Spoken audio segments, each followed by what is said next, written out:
Custo de vida, emprego e desemprego, cesta básica, tarifas públicas, salário mínimo. Agora, na Brasil Atual, a análise do DIEESE.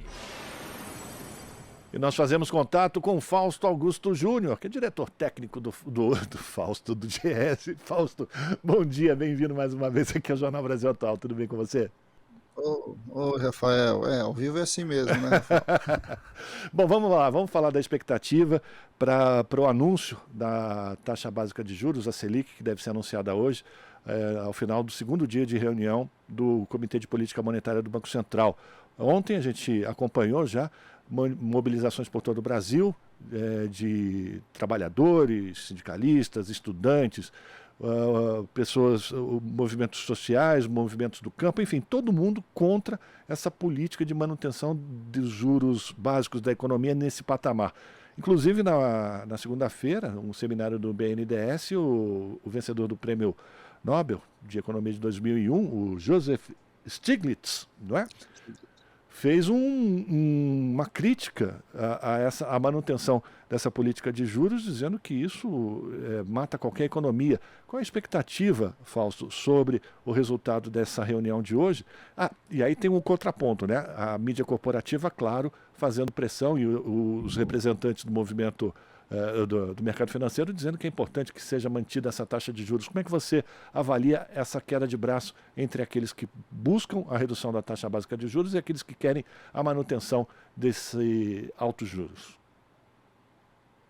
Então, Rafael, acho que tem uma movimentação importante aí da sociedade brasileira em relação à busca da queda da taxa de juros.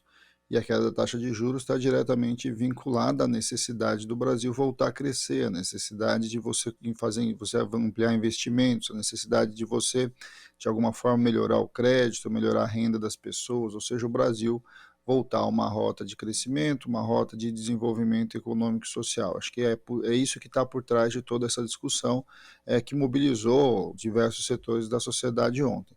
Por outro lado, a gente tem um Banco Central autônomo que trabalha a partir de uma visão de desenvolvimento completamente diferente. Vamos lembrar que o atual presidente do Banco Central foi indicado pelo governo anterior, pelo governo Bolsonaro, e a visão que está ali marcada tem muito mais a ver com a pactuação com o próprio mercado financeiro e com os interesses desse mercado financeiro.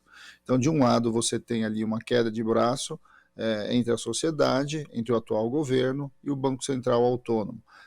As expectativas são das mais diversas, né, porque de fato é muito difícil imaginar o que vai acontecer hoje, em especial porque a tendência, inclusive, é da manutenção da taxa de juros pela atual direção aí do Banco Central, pelos atuais membros do Copom. De alguma forma, isso coloca para a gente uma série de discussões de que, afinal de contas, quem ganha com uma taxa de juros tão alta, quais as razões pelo qual essa taxa de juros continua tão alta, apesar de ter uma inflação declinante, e a própria questão inflacionária no Brasil, já ao longo dos últimos períodos, está muito mais vinculada a uma questão de inflação de custo do que de inflação de demanda. E essa taxa de juros, na verdade, vem comprimindo a demanda, vem comprimindo o investimento, e que, de certo modo, pouco efeito tem efetivamente sobre as razões pelo qual a inflação, em alguns momentos, é puxada para cima. Então, quando a gente vai olhando para esse cenário, a gente vê, na verdade, que é uma visão de política monetária, da qual não corresponde nem à própria realidade, e muito menos às necessidades da sociedade brasileira. Porém, agora é aquela famosa frase ali, né? Você tem de um lado um Copom que se diz independente, que dificilmente vai ceder a pressões da sociedade em geral, porque afinal de contas, se isso acontece, ele vai ter impactos no mercado, no chamado mercado aliado, e de outro lado você tem uma demanda, uma necessidade para que essas coisas mudem. Na verdade, acho que a maior ansiedade que se tem aí, as expectativas que se constrói, eu diria que é muito menos sobre o valor da taxa e muito mais sobre o que o Banco Central vai falar, ou seja, qual vai ser a ata e o que vai estar nessa ata do Banco Central, se ele vai indicar ou não queda da taxa de juros, principalmente aí nas próximas reuniões e ao longo do ano. Inclusive, o presidente da Fiesp, o Josué Gomes da Silva, chegou a dizer nesse seminário lá do BNDES que essas taxas de juros são pornográficas, incompatíveis com a situação fiscal do país, fazendo coro também com o vice-presidente Geraldo Alckmin, que também é ministro da Indústria e Comércio, nessa perspectiva, né, Fausto, de tentar retomar o desenvolvimento industrial, a reindustrialização do país, que foi deixada de lado. O país, nos últimos anos, vem investindo, ou vem dando prioridade muito mais para o extrativismo primário, né? Grãos, minérios, e em detrimento da indústria nacional, né? A gente tem sempre alguns indicadores, né? A gente vai vendo a perda da participação da indústria no PIB, a gente vai vendo a ampliação, né, do conjunto de produtos importados circulando pelo nosso mercado, a gente vai olhando a quantidade de empresas que foram fechadas ao longo da pandemia e que não reabrem, não reabriram agora. Tudo isso vai mostrando o dilema que é você organizar uma produção industrial com a macroeconomia tão desfavorável. Então, a questão da taxa de juros é uma delas, talvez seja uma das principais razões, mas não é a única, né? A gente teve um problema estrutural do ponto de vista do valor do câmbio, a gente tem problemas do ponto de vista de capacidade de investimento da indústria, a gente tem problemas de uma indústria também que tem dificuldade para se atualizar. E aí a gente é sempre bom lembrar, né? Assim, quando se pergunta o tempo todo, afinal de contas, quem ganha com as taxas de juros altas? A gente sempre aqui fala que é o mercado financeiro, que são os bancos, que são os detentores da dívida pública.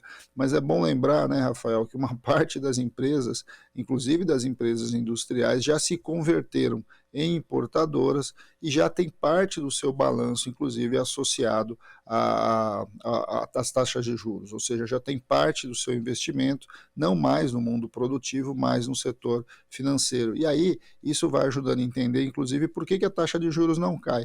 A taxa de juros não cai porque o interesse econômico, inclusive de boa parte da elite, está colocado aí nos papéis públicos, está atrelado à dívida pública.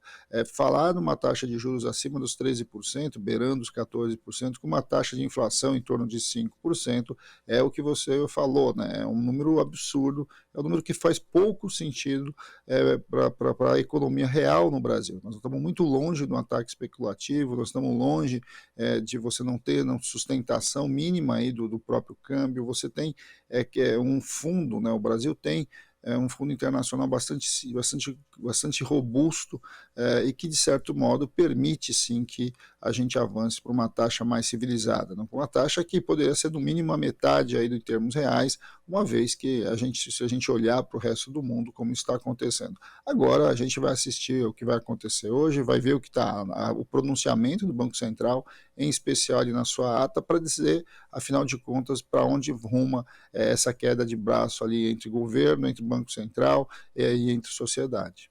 A gente noticiou aqui no início dessa edição do Jornal Brasil Atual, Fausto, que o presidente Lula aprovou as indicações do Fernando Haddad para as diretorias do Banco Central.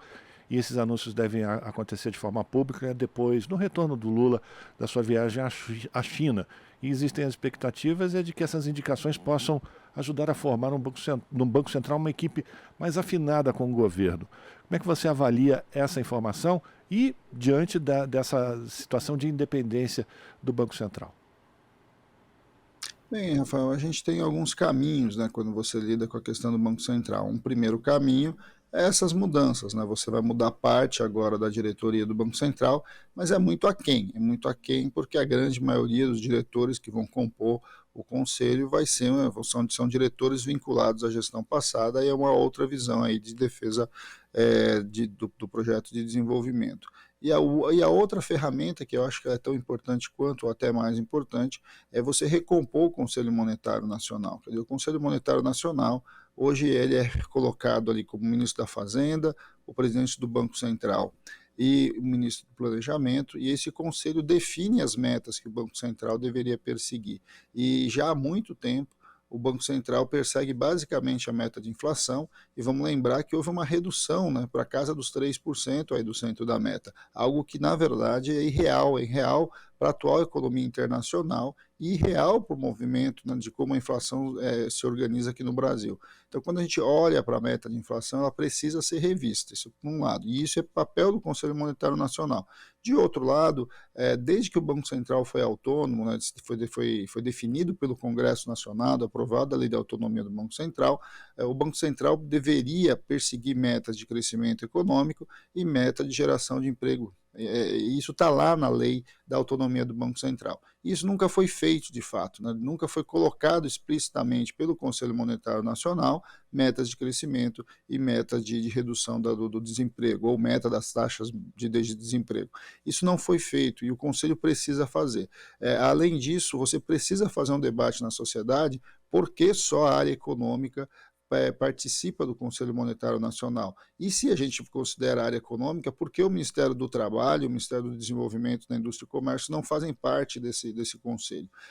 São questões importantes e são caminhos, de fato, para você contrabalancear um Banco Central autônomo neste governo ou em qualquer outro governo. Então, um debate mais sério, um debate importante que precisa ser feito é de composição do Conselho Monetário Nacional e de como e quais metas você define a partir desse conselho para que o Banco Central persiga na sua política monetária. Isso são caminhos importantes que podem dar saída às questões e os dilemas que a gente está assistindo hoje entre um projeto de desenvolvimento de um governo que é diferente da visão que a atual diretoria do Banco Central tem.